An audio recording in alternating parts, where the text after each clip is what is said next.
Bonjour. Dans cette capsule, on va commencer à exploiter nos données. Donc, exploiter tout ce qu'on a vu dans les capsules précédentes. D'accord? Donc, on va faire un petit TP que j'ai préparé ici. Donc, numéro 1, exploitation. Donc, on va suivre étape par étape notre TP. Je vais lancer d'abord mon SPSS. D'accord? Et je vais suivre étape par étape mes, mes, mes phrases. D'accord. Donc, importer le fichier pluie.xls. Pluie.xlsx, vous l'avez dans le pack de données que vous avez téléchargé du site. D'accord? Donc, on va ouvrir le fichier .xlsx. OK? Alors, ouvrir un fichier xlsx. Moi, je l'ai mis dans mon bureau.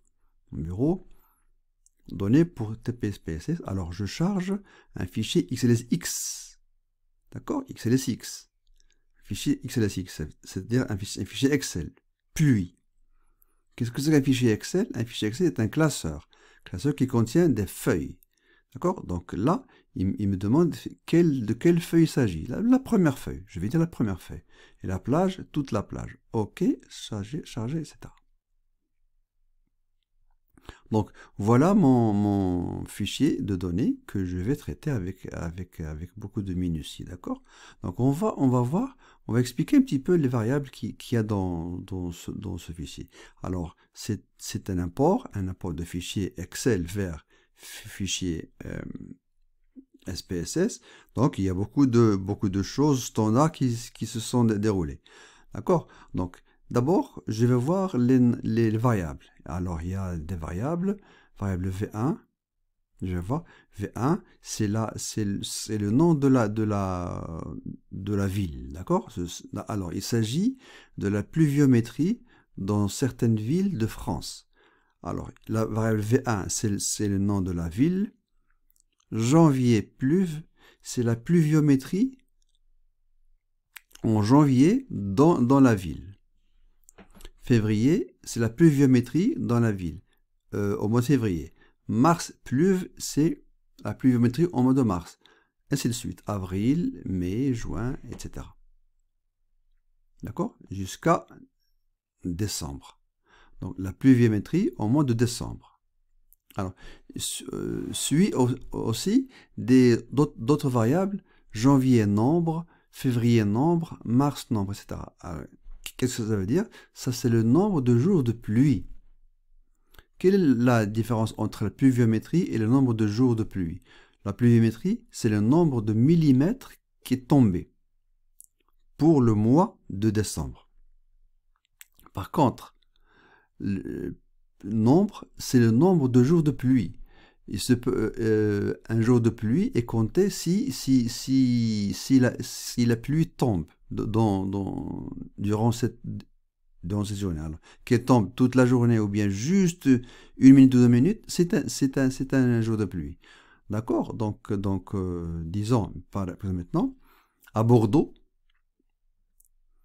au mois de février, en moyenne, il tombe 84 mm de pluie. À Bordeaux aussi, je vais voir le nombre de jours de pluie au mois d'avril est de 13. Ça veut dire que 13 jours de pluie.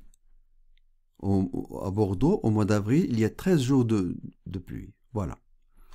Il y a aussi d'autres variables qu'on va étudier une à une. Alors, la température annuelle moyenne de la ville, l'amplitude annuelle des températures, c'est-à-dire le maximum moins le minimum, l'insolation annuelle, c'est un indice qui nous donne l'ensoleillement de la ville.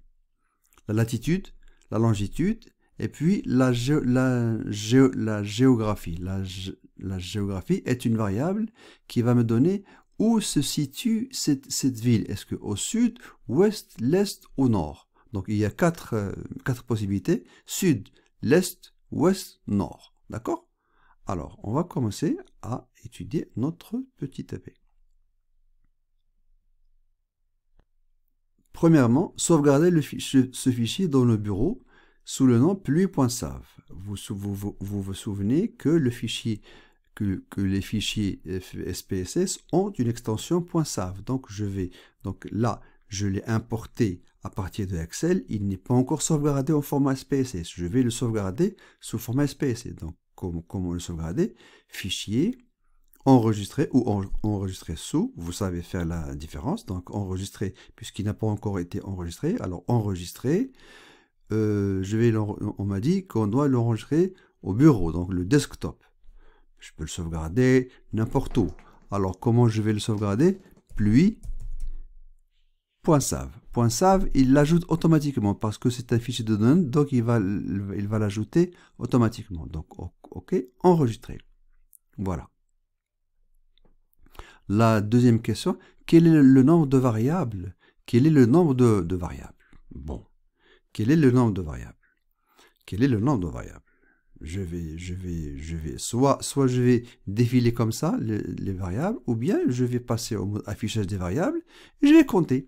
Donc il y a combien de variables? 1, 2, 3, 4, 5, etc. jusqu'à 31. 31 variables.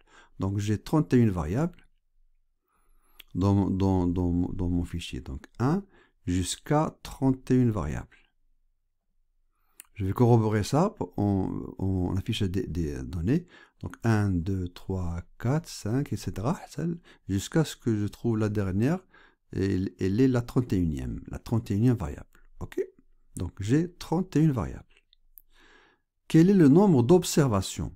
Quel est le nombre d'observations? Il ne faut pas faire la confusion entre observation et variable.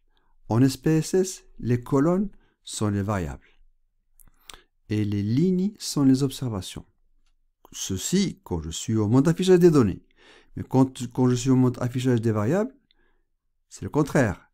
Je n'affiche pas les données, j'affiche la structure de mon fichier. Donc au mode affichage des données, les colonnes sont les variables, les colonnes sont les variables et les lignes sont les observations. Donc combien j'ai d'observations ici? Il me le numérote ici. 1, 2, 3, 4, 5 jusqu'à 31, 34 plutôt. Donc j'ai 34 observations. Donc de 1 à 34 observations. J'ai répondu à ma question. Quel est le score de la variable out pluve pour l'observation 15? On a vu dans une capsule précédente, qu'est-ce que ça veut dire le score? Le score, c'est-à-dire qu'est-ce qu'il a réalisé la variable. Score de la variable out pluve pour l'observation 15. Donc, je vais voir le out pluve, voilà, pour l'observation, combien? On a dit pour l'observation 15. Pour l'observation 15, alors pour l'observation 15, je vais la sélectionner comme ça. Out pluve, il est de 104. Donc, le score de la variable out pluve, c'est-à-dire pluviométrie au mode out, pour l'observation numéro 15 est de 104. J'ai répondu à la question 5. Quel est le score de la variable Mars, NVRE, pour l'observation 10? Donc, qu'est-ce que je vais faire? Je vais voir la variable Mars NVRE. Mars NVRE, voilà, et je vois l'observation 15. L'observation 15, c'est ça, 15. Donc voilà, je l'ai sélectionné et je vais voir. On a dit Mars, c'est ça. Donc Mars, c'est 11. D'accord. Donc le score de la variable Mars NBRE pour l'observation 10 est 15 et 11. 10, on a dit 10. Je m'excuse. 10 et 10. Donc le score de la variable Mars NBRE pour l'observation 10, justement, il est de 10. Question numéro 7.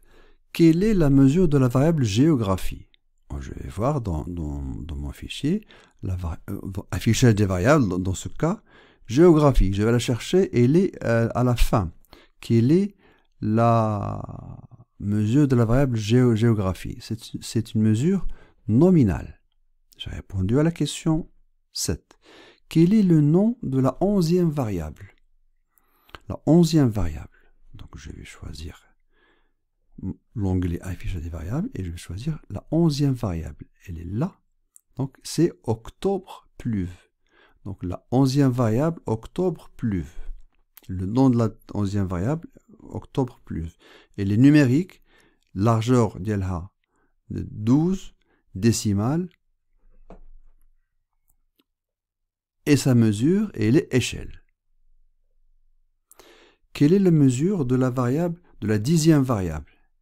Où est-ce que je vais trouver la 10e variable? La 10e variable, elle est là. C'est septembre pleuve, sa mesure, elle est échelle. Voilà, c'est très simple. Très simple, et ça c'est pratique. Alors, expliquer les termes échelle, nominale, ordinale. C'est très simple. On a vu ça dans les toutes premières capsules sur ce cours. Échelle. Échelle, ça veut dire que c'est une variable quantitative pour laquelle je peux calculer une moyenne, un écart type, une somme. Donc une variable quantitative. Nominale, c'est une variable qualitative nominale, là où il n'y a pas d'ordre. C'est comme par exemple le genre, la personne, les couleurs. Ce sont des variables nominales, qualitatives nominales. Mesure ordinale, ça veut dire que c'est une variable qualitative ordinale.